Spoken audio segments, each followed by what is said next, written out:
Students, दरवेश classes के YouTube channel पे आपका स्वागत है। आज हम करने जा रहे हैं ऑर्गेनिक केमिस्ट्री में SN1 एंड SN2 रिएक्शंस। कौन सी होती है SN1 SN2 का क्या मतलब होता है, क्या उसका मैकेनिज्म है, क्या उसकी स्टीरियोकेमिस्ट्री है और SN1 और SN2 में क्या डिफरेंस है। तो आज हम ये सारा डिटेल में करने वाले हैं। तो हम करते हैं न्यूक्लियोफिलिक एलिफैटिक सब्स्टिट्यूशन रिएक्शन। दो तरह की होती है ये, SN1 एंड SN2। सबसे पहले हम करते हैं SN2। इस 2 का मतलब होता है बाईमॉलिक्यूलर, बाईमॉलिक्यूलर, ठीक है। और N का मतलब होता है न्यूक्लियोफिलिक, न्यूक्लियोफिलिक। और S का मतलब होता है सब्स्टिट्यूशन। SN2 इसका मतलब हुआ बाईमॉलिक्यूलर न्यूक्लियोफिलिक सब्स्टिट्यूशन। अब इसका ये नाम क्यों है? क्योंकि इसमें ऑर्डर ऑफ रिएक्शन जो होता है वो सेकंड ऑर्डर की रिएक्शन होती है। कैसे होती है, एक एग्जांपल लेते हैं हम। अब नॉर्मली अगर हम alkyl halide for example methyl bromide ले लेते हैं। मिथाइल ब्रोमाइड का हाइड्रोलाइसिस करते हैं, न्यूक्लियोफाइल, ठीक है। हाइड्रोक्सिल ग्रुप जो है एज ए न्यूक्लियोफाइल काम करेगा, न्यूक्लियोफाइल। ये क्या है, रिएक्टेंट है, ठीक है। अगर इससे हम प्रोडक्ट बनाते हैं in the presence of alkali, क्या बनता है, मिथाइल अल्कोहल, मिथेनॉल भी बोल देते हैं। ये क्या बनेगा, प्रोडक्ट। और ब्रोमीन जो है इसमें निकल जाता है, ठीक है। तो इसमें अगर इसका मैकेनिज्म समझे, मैकेनिज्म से हमें ये बात समझ में आएगी कि बाई मॉलिक्यूलर क्यों है। लेकिन अगर थोड़ा सा पहले समझना चाहते हैं, थोड़ा सा बता देती हूँ कि इसमें जो रेट ऑफ रिएक्शन होता है वो डिपेंड करता है रिएक्टेंट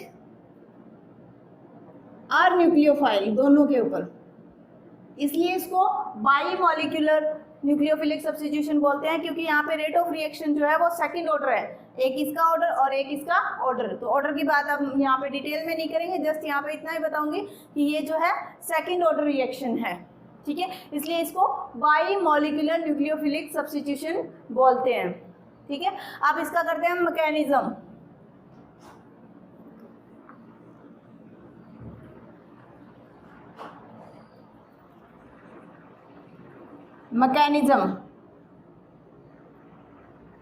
मैकेनिज्म में क्या खास बात है, ये देखिए। सबसे पहले न्यूक्लियोफाइल जो है वो क्या करेगा,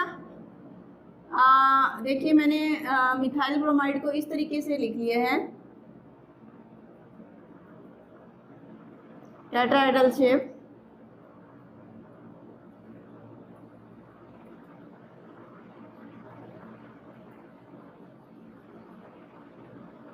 ठीक है। क्या होता है, ये न्यूक्लियोफाइल यहाँ पे अटैक करता है, न्यूक्लियोफाइल अल्काइल हैलाइड मतलब मिथाइल हैलाइड, मिथाइल ब्रोमाइड है यहाँ पे, मिथाइल ब्रोमाइड के ऊपर यहाँ से अटैक करेगा। तो ये बॉन्ड इधर जाएगा, तो ट्रांजिशन स्टेट कुछ ऐसी बनेगी, ये H यहीं पे, ये वाला H यहीं पे और ये वाला H भी यहाँ पे। ये बॉन्ड जो है टूट रहा है ब्रोमीन का, और ये जो OH का बॉन्ड है ये बन रहा होता है, ठीक है। यहाँ पे थोड़ा सा पार्शियल नेगेटिव चार्ज, यहाँ पे पार्शियल नेगेटिव चार्ज यहाँ पे। तो ये क्या बनती है, ट्रांजिशन स्टेट बनती है इसमें, 5 कोऑर्डिनेटेड ट्रांजिशन स्टेट। देखो कार्बन के लगभग 5 बॉन्ड है यहाँ पे, तो 5 कोऑर्डिनेटेड ट्रांजिशन स्टेट बोलते हैं इसको। इसके बाद हमारा फाइनल प्रोडक्ट जो है वो क्या बनेगा कि ब्रोमीन तो निकल जाएगा और OH इसके साथ लग जाएगा।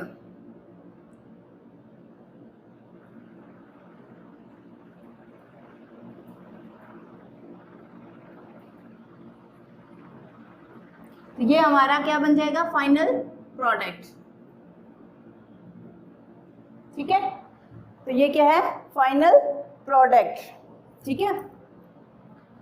तो यहाँ पे क्योंकि एक ही स्टेप में रिएक्शन हो रही है, सारा ये जो रिएक्शन है वो कंसर्टेड मैकेनिज्म है, एक ही स्टेप में हो रहा है, तो यहाँ पे जो रेट ऑफ रिएक्शन है वो अल्काइल हैलाइड पे भी डिपेंड करता है और न्यूक्लियोफाइल पे भी डिपेंड करता है, दोनों पे डिपेंड करता है। इसलिए ये जो है सेकंड ऑर्डर रिएक्शन है, ठीक है।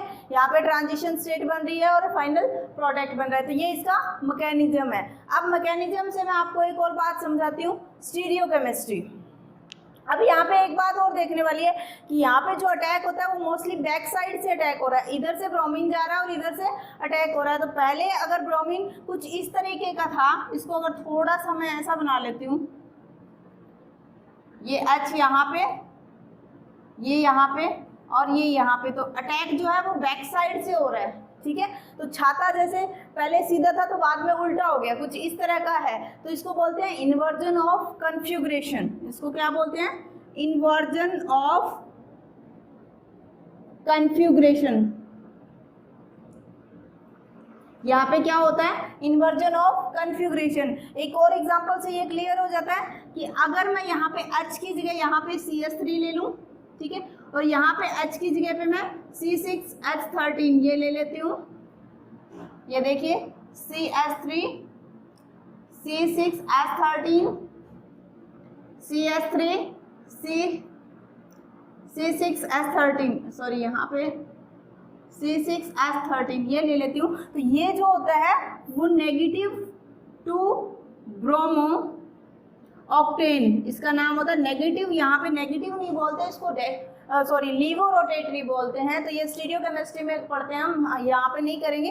तो ये जो नेगेटिव वाला सिंबल है, जब हम उधर जाते हैं तो पॉजिटिव टू ऑक्टेनल, ऑक्टेनॉल ये बन जाता है। पॉजिटिव का मतलब यहाँ पे है डेक्स्ट्रो रोटेटरी, डेक्स्ट्रो, और नेगेटिव का मतलब है लीवो। तो यहाँ पे कन्फ्यूग्रेशन जो है वो टोटली बदल जाती है, पॉजिटिव से सॉरी नेगेटिव से पॉजिटिव हो जाती है। तो इसको बोलते हैं इन्वर्जन ऑफ कन्फ्यूग्रेशन। तो ये SN2 के केस में होता है इन्वर्जन ऑफ कन्फ्यूग्रेशन, ठीक है। उसके बाद हम करते हैं, ये स्टीरियोकेमिस्ट्री आ गया। मैकेनिज्म के बाद स्टीरियोकेमिस्ट्री मैंने आपको बता दिया साथ में ही, ठीक है। उसके बाद इसको कौन कौन से फैक्टर अफेक्ट करते हैं वो बात करते हैं हम। फैक्टर्स मोस्टली इसमें 4 फैक्टर होते हैं। पहला होता है नेचर ऑफ अल्काइल हैलाइड। अब देखिए ये जो अल्काइल हैलाइड है ये कैसा है, इसके नेचर पे डिपेंड करेगा रिएक्शन की स्पीड से होगी, स्लो होगी, फास्ट होगी या कैसे होगी। तो वो जो है, अब देखिए यहाँ पे क्या बन रहा है, ट्रांजिशन स्टेट बन रहा है। अब अगर यहाँ पे सारी जगह हाइड्रोजन होता है तो 5 कोऑर्डिनेटेड ट्रांजिशन स्टेट में कोई प्रॉब्लम नहीं आती, कोई भीड़ भाड़ नहीं होती, आपस में धक्का मुक्की नहीं होती, तो वहाँ पे फिर तो रिएक्शन जल्दी हो जाएगी, क्योंकि यहाँ भीड़ भाड़ मीन्स स्टीरिक फैक्टर नहीं होगा तो ट्रांजिशन स्टेट जल्दी बनेगी। लेकिन अगर भीड़ भाड़ होगी, जैसे इस केस में यहाँ पे एक बड़ा अल्काइल ग्रुप लगा है, यहाँ भी एक अल्काइल ग्रुप लगा हुआ है, और अगर यहाँ भी एक और अल्काइल ग्रुप अगर हम लगा देते हैं तो बहुत ज़्यादा भीड़ हो जाएगी, बहुत ज़्यादा जो है स्ट्रेस ट्रांजिशन स्टेट बनेगी। तो उस केस में रिएक्शन क्या हो जाएगी, स्लो डाउन हो जाएगी। तो यहाँ पे जो अल्काइल ग्रुप का नेचर है अल्काइल हैलाइड का, वो स्टीरिक फैक्टर पे डिपेंड करता है, स्टीरिक फैक्टर, ठीक है। स्टीरिक फैक्टर तो यहाँ पे फास्टली रिएक्शन किसकी होगी, सबसे फास्ट होगी मिथाइल की, मिथाइल हैलाइड अगर है तो, ठीक है। उसके बाद आता है प्राइमरी, प्राइमरी हैलाइड। उसके बाद आता है सेकेंडरी हैलाइड, उसके बाद टर्सरी हैलाइड। तो इस तरीके से जो है स्पीड घटती जाएगी। अगर मिथाइल हैलाइड है तो फास्ट होगी SN2 रिएक्शन, अगर प्राइमरी है तो थोड़ी सी स्लो, सेकेंडरी है तो उससे स्लो, और टर्सरी है तो सबसे स्लो, ठीक है। उसके बाद नेक्स्ट आता है नेचर ऑफ हैलाइड। सेकेंड जो फैक्टर आपका है नेचर ऑफ हैलाइड। हैलाइड कौन सा, ये वाला कि ब्रोमीन है, क्लोरीन है, फ्लोरीन है, आयोडीन है, ये जितना जल्दी यहाँ से लीविंग होगा, जितना जल्दी यहाँ से बाहर जाएगा उतनी फास्ट रिएक्शन होगी, ठीक है। तो इस पे डिपेंड करता है। तो यहाँ पे डिपेंड करने के लिए क्या कंडीशन है कि ये जितना वीक बेस होगा उतना जल्दी लिविंग बाहर निकलेगा, तो ईज ऑफ लिविंग पे डिपेंड करेगा। तो आयोडीन जो है वो बहुत जल्दी बाहर निकलता है, फिर ब्रोमीन, फिर क्लोरीन, फिर फ्लोरीन। तो इस तरीके से इसका फ्लोरीन, क्लोरीन, ब्रोमीन, आयोडीन ये सीक्वेंस रहता है। तो जो अल्काइल हैलाइड में Ri होगा वो फास्ट रिएक्शन देगा, RBr थोड़ा सा स्लो, RCl उससे स्लो और RF सबसे स्लो रिएक्शन देगा SN2 मैकेनिज्म में, ठीक है। उसके बाद जो थर्ड आता है वो आता है नेचर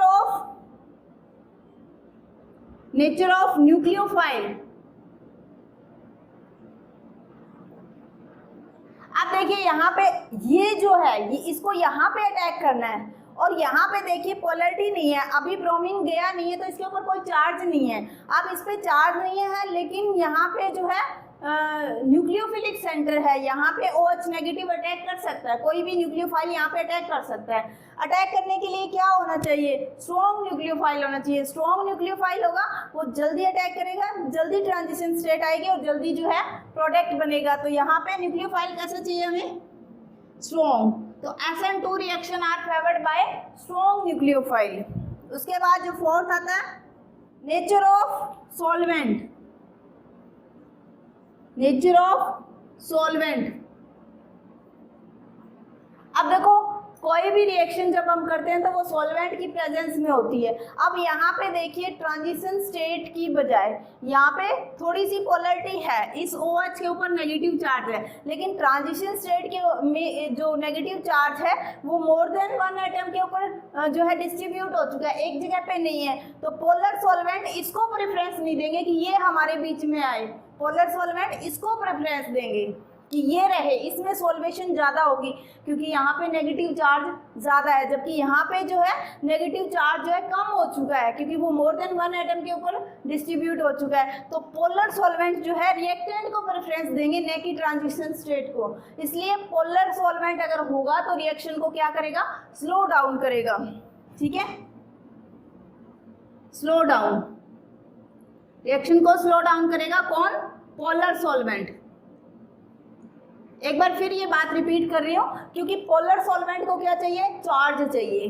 अब इसमें रिएक्टेंट के पास ज़्यादा चार्ज है क्योंकि चाहे न्यूक्लियोफाइल में सही नेगेटिव चार्ज एक पूरे जो है न्यूक्लियोफाइल के ऊपर है, लेकिन यहाँ पे नेगेटिव चार्ज जो है पार्शियल आ चुका है, डिस्ट्रीब्यूट हो चुका है, ठीक है। तो यहाँ पे चार्ज जो है वो कम हो गया है, ठीक है। और पोलर सॉल्वेंट को ये बात पसंद नहीं आती, उसे सिर्फ ये बात पसंद है कि चार्ज ज़्यादा रहे, उसे ये बात पसंद नहीं होती कि चार्ज कम हो जाए, इसलिए वो इसको नहीं पसंद करेगा, इसको करेगा, इसको सॉल्वेंट ज़्यादा करेगा, इसलिए जो है रिएक्टेंट बनेंगे न कि ट्रांजिशन स्टेट। अगर ट्रांजिशन स्टेट नहीं बनेगी तो प्रोडक्ट भी नहीं बनेंगे। तो यहाँ पे जो पोलर सॉल्वेंट है वो रिएक्शन को स्लो डाउन करते हैं। ये तो हुआ SN2 का, ठीक है।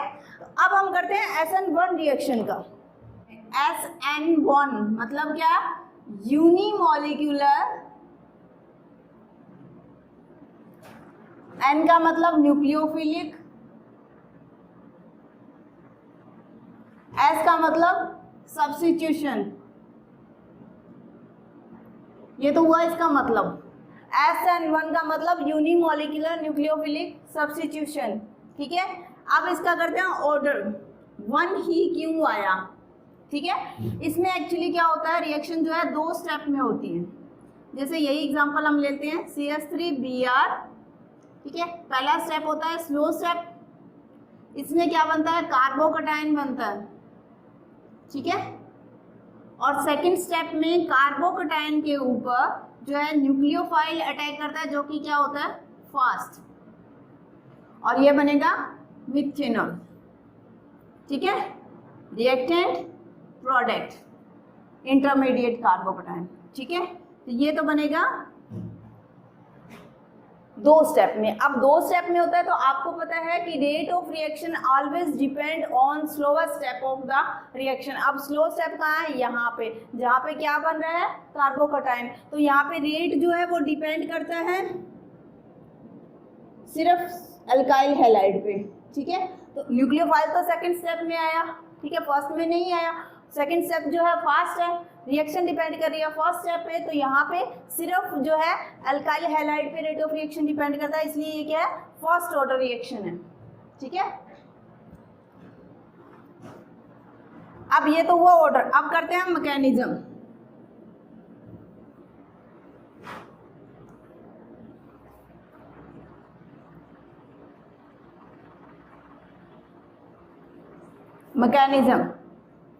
मैकेनिज्म में क्या है, मैकेनिज्म वैसे तो मोस्टली यही है, पर आपको मैं बता देती हूँ। फॉर एग्जांपल मैंने ये ले लिया, मिथाइल हैलाइड ही ले लिया,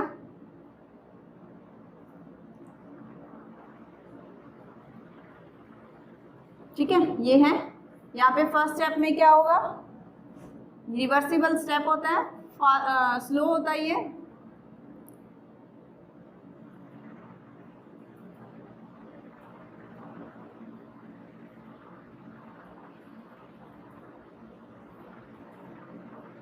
Br नेगेटिव। उसके बाद सेकंड स्टेप जो है वो फास्ट होता है,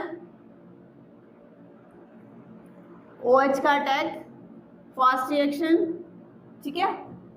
और यहाँ पे जो है क्या बनेगा,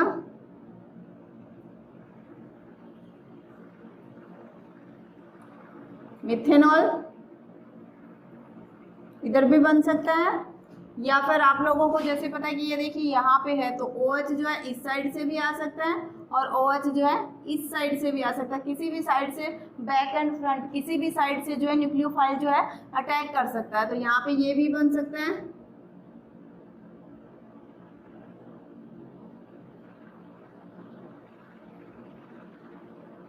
ठीक है। तो ये बैक एंड फ्रंट दोनों साइड से अटैक होके ये हमारे जो है प्रोडक्ट बनेंगे,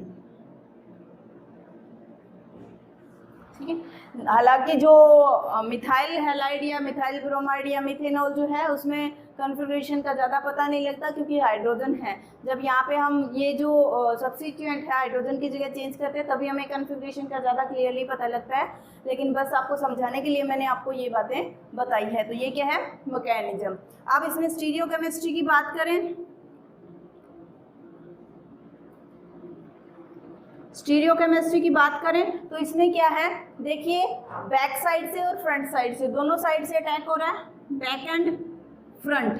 जब दोनों साइड से अटैक होके दोनों तरह के प्रोडक्ट बनते हैं, डेक्स्ट्रो रोटेटरी और लीवर रोटेटरी, तो उस केस में जो है रेसमाइजेशन होता है, रेसमिक मिक्सचर बनता है, या हम कहें रेसमाइजेशन होगा। प्रोसेस जो है वो रेसमाइजेशन और जो प्रोडक्ट होगा वो रेसमिक मिक्सचर। तो इस केस में क्या बनता है, रेसमिक मिक्सचर बनता है, ठीक है। उसके बाद हम करते हैं फैक्टर। फैक्टर्स की अगर हम बात करें तो पहला है, फैक्टर्स की अगर बात करें तो पहला है नेचर ऑफ अल्काइल हैलाइड्स। अब देखिए यहाँ पे हमारा जो ट्रांजिशन स्टेट है, जो इंटरमीडिएट है, वो क्या बन रहा है, हमारा इंटरमीडिएट कार्बोकटाइन बन रहा है। तो कार्बोकटाइन में ये पॉजिटिव चार्ज कब स्टेबल होगा, एक तो देखो इस केस में देखिए कार्बोकटाइन कौन सा ज़्यादा स्टेबल होता है, ये यहाँ देखिए तीनों हाइड्रोजन लगे हुए हैं तो ये स्टेबल है। लेकिन अगर यहाँ पे एक CH3 लगा देते हैं तो इसको इलेक्ट्रॉन डोनेटिंग ग्रुप मिल जाता है तो और ज़्यादा स्टेबल हो जाता है, इसके ये प्राइमरी बन गया। अगर इसमें यहाँ पे एक और CH3 लगा देते हैं तो और ज़्यादा स्टेबल हो जाता है, ये क्या बन गया, सेकेंडरी कार्बोकटाइन बन गया। अगर एक और CH3 लगा देते हैं तो तीन इसको इलेक्ट्रॉन डोनेटिंग ग्रुप हो गए, जो कि इसके पॉजिटिव चार्ज को डिस्ट्रीब्यूट कर लेंगे, ठीक है, कम कर देंगे। तो यहाँ पे क्या हो गया, स्टेबिलिटी बढ़ जाती है कार्बोकटाइन की। तो जो टर्सरी है कार्बोकटाइन वो जल्दी बनेगा। अब जल्दी बनेगा तो रिएक्शन फास्ट होगी, रिएक्शन फास्ट होगी तो प्रोडक्ट फास्ट बनेगा, ठीक है। तो यहाँ पे जो ऑर्डर रहता है रिएक्टिविटी का अल्काइल हैलाइड के केस में, टर्सरी जो है सबसे ज़्यादा रिएक्टिव रहता है, फिर सेकेंडरी, फिर प्राइमरी, फिर मिथाइल हैलाइड, ठीक है, ये ऑर्डर रहता है। सेकंड जो है नेचर ऑफ लिविंग ग्रुप या हैलाइड, सेकंड जो है वो क्या है, nature of leaving group. Leaving group जो जितनी जल्दी यहाँ से रिलीज होगा, जितनी जल्दी यहाँ से जाएगा, वो उतने फास्ट रिएक्शन देगा। तो जैसा कि हमने पहले में पढ़ा था, RI जो है फास्ट देता है, उसके बाद RBr, उसके बाद RCl और उसके बाद RF। ये जो है दोनों के केस में सेम ही रहता है, चाहे SN1 रिएक्शन है चाहे SN2 है, दोनों के केस में सेम रहता है। थर्ड जो है वो क्या है, नेचर ऑफ न्यूक्लियोफाइल। यहाँ पे देखिए नेचर ऑफ न्यूक्लियोफाइल में अगर हम बात करें तो देखिए ऑर्डर में जो है स्लोवर स्टेप पे रेट ऑफ रिएक्शन डिपेंड करता है। स्लोवर स्टेप ये है, यहाँ पे न्यूक्लियोफाइल है ही नहीं, मतलब कि SN1 रिएक्शन में जो है सिर्फ अल्काइल हैलाइड के ऊपर रेट ऑफ रिएक्शन डिपेंड करता है, न्यूक्लियोफाइल पे नहीं करता, तो इसलिए यहाँ पे न्यूक्लियोफाइल का कोई फर्क नहीं पड़ता। ठीक है, नेचर ऑफ न्यूक्लियोफाइल का रिएक्शन के ऊपर, स्पीड के ऊपर कोई भी फर्क नहीं पड़ता, तो कोई फैक्टर न्यूक्लियोफाइल का फैक्टर अफेक्ट नहीं करता रिएक्शन को। नेक्स्ट आता है नेचर ऑफ सॉल्वेंट।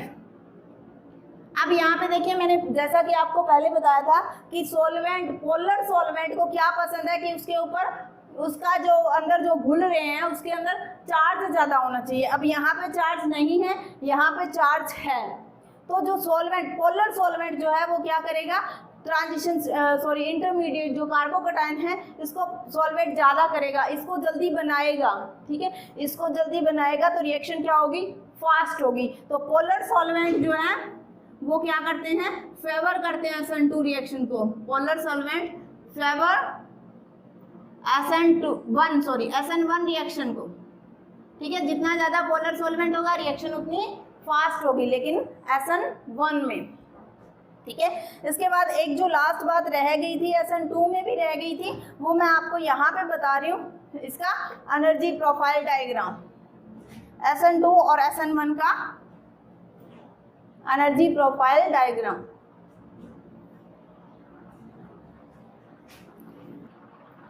अब यहाँ पे एक बात रह गई थी, SN1 और SN2 रिएक्शन का एनर्जी प्रोफाइल डायग्राम, वो अब यहाँ पे मैं इकट्ठा बता रही हूँ। यहाँ पे इस तरीके से, यहाँ पे अगर हम एनर्जी लेते हैं इस साइड और इस साइड प्रोग्रेस ऑफ रिएक्शन,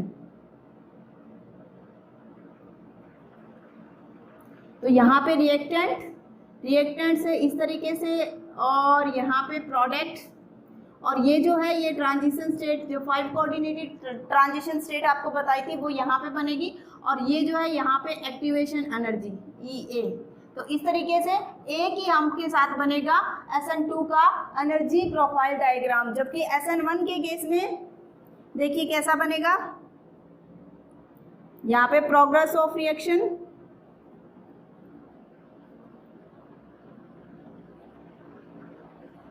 ये रिएक्टेंट, यहाँ पे एक ट्रांजिशन स्टेट, फिर इंटरमीडिएट, फिर दूसरी ट्रांजिशन स्टेट, और यहाँ पे प्रोडक्ट। तो ये जो है फर्स्ट ट्रांजिशन स्टेट की एक्टिवेशन एनर्जी है EA। यहाँ पे क्या बनेगा, TS1, ये यहाँ पे कार्बोकैटायन इंटरमीडिएट, तो यहाँ पे मैं जस्ट I लिख रही हूँ इंटरमीडिएट, और यहाँ पे बनेगा ट्रांजिशन स्टेट सेकंड, और ये ट्रांजिशन स्टेट सेकंड की EA है। ठीक है, तो फर्स्ट, अगर जितनी जल्दी फर्स्ट ट्रांजिशन स्टेट आएगी उतनी ही फास्ट जो है सेकंड आएगी, इसलिए rate of reaction first transition state पे डिपेंड करता है। यहाँ पे 2 हम्प बनेंगे, यहाँ पे 1 हम्प बन रहा है। ठीक है, तो ये SN1 और SN2 के मैकेनिज्म के एनर्जी प्रोफाइल डायग्राम में थोड़ा सा डिफरेंस था, जो मैं डिफरेंस के टाइम आपको नहीं बताने वाली। अब हम करते हैं SN1 और SN2 में डिफरेंस, वही सब बातें करेंगे जो हमने अभी की है, बस यहाँ पे सम अप कर रही हूँ इसमें। SN1 एंड SN2, पहला जैसा कि नाम है SN1 यूनिमोलिक्यूलर न्यूक्लियोफिलिक सब्स्टिट्यूशन, इस केस में बाइमोलिक्यूलर न्यूक्लियोफिलिक सब्स्टिट्यूशन, जैसा कि नाम है। ये पहला डिफरेंस हो गया। दूसरा डिफरेंस, इसमें जो रेट ऑफ रिएक्शन है R जो है वो क्या होता है, फर्स्ट ऑर्डर होता है। R जो क्या होता है, first order rate of reaction होता है, इसलिए यहाँ पे 1 लगाया। इस केस में जो R होता है वो क्या होता है, second order rate of reaction होता है। इसमें CH3 Br एल्काइल हैलाइड और न्यूक्लियोफाइल दोनों पे रेट ऑफ रिएक्शन डिपेंड करती है, सेकंड ऑर्डर काइनेटिक है, इसलिए यहाँ पे 2 आएगा। ठीक है, थर्ड जो है इसमें ऑर्डर ऑफ रिएक्टिविटी की अगर हम बात करें, ऑर्डर ऑफ रिएक्टिविटी, तो यहाँ पे टर्सरी सबसे ज्यादा रिएक्टिव होता है, फिर सेकेंडरी, फिर प्राइमरी, फिर मिथाइल हैलाइड्स। इस केस में रिवर्स होता है, ऑर्डर ऑफ रिएक्टिविटी SN2 में करवा चुकी हूं मैं आपको, यहाँ पे इसलिए फास्टली जो है इसको रिपीट कर रहे हैं या समअप कर रहे हैं। ऑर्डर ऑफ रिएक्टिविटी यहाँ पे methyl halide, primary, secondary, tertiary. उसके बाद फोर्थ जो डिफरेंस है वो क्या है, इसमें back and front both side से अटैक होता है। ठीक है, इसलिए यहाँ पे क्या होता है, रेसमाइजेशन या रेसमिक मिक्सचर बनता है, रेसमाइजेशन होता है। ठीक है, यहाँ पे बैक साइड से अटैक होता है, बैक साइड अटैक। ठीक है, तो यहाँ पे जो है इन्वर्जन इन कॉन्फ़िगरेशन होता है, इन्वर्जन ऑफ कॉन्फ़िगरेशन। ठीक है, इसके अलावा यहाँ पे जो है SN1 के केस में पोलर सॉल्वेंट फेवर करते हैं रिएक्शन को, फेवर द रिएक्शन रेट। ठीक है, जबकि यहाँ पे स्लो डाउन करते हैं, स्लो डाउन, कौन, polar solvent rate of reaction को स्लो डाउन करते हैं। आप पूरी लाइन लिख लेना, मैंने जस्ट छोटा छोटा पॉइंट बताए हैं। नेक्स्ट है माइल्ड न्यूक्लियोफाइल। न्यूक्लियोफाइल से काम चल जाता है, क्यों, क्योंकि यहाँ पे न्यूक्लियोफाइल के ऊपर रेट ऑफ रिएक्शन डिपेंड ही नहीं करता, लेकिन यहाँ पे स्ट्रॉन्ग न्यूक्लियोफाइल चाहिए यहाँ पे। ठीक है, इसके अलावा अब नेक्स्ट जो आता है वो क्या है, इसमें क्या होता है, इसमें SN1 में कार्बोकटायन इंटरमीडिएट बनता है, कार्बोकटायन इंटरमीडिएट बनता है। ठीक है, इसमें जो है ट्रांजिशन स्टेट बनती है। ठीक है, इसके अलावा जो SN1 होते हैं प्रोडक्ट बनते हैं, उसमें रीअरेंजमेंट हो सकती है, इसमें नहीं हो सकती, वो मैंने आपको नहीं बताया, डिटेल में है, तो थोड़ा सा आप समझ लीजिएगा। यहाँ पे SN1 के केस में जो है रीअरेंज प्रोडक्ट बनते हैं, जबकि यहाँ पे नो रीअरेंजमेंट।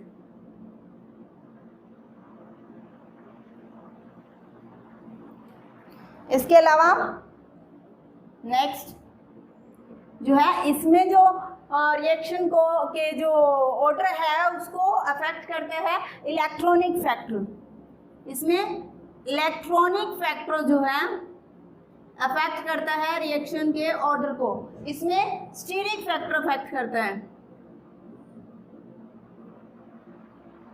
तो मैंने यहाँ पे आपको 10 डिफरेंस बताए, 9 ऐसे लिखे हुए हैं और एक यहाँ पे मैंने इकट्ठा लिख दिया था, ये वाला आप अलग लिख सकते हैं। इसके अलावा भी आप एनर्जी प्रोफाइल डायग्राम से भी 1-2 डिफरेंस निकाल सकते हैं। तो इस तरीके से आप 11-12 डिफरेंस लिख सकते हैं, जो कि सफिशिएंट है।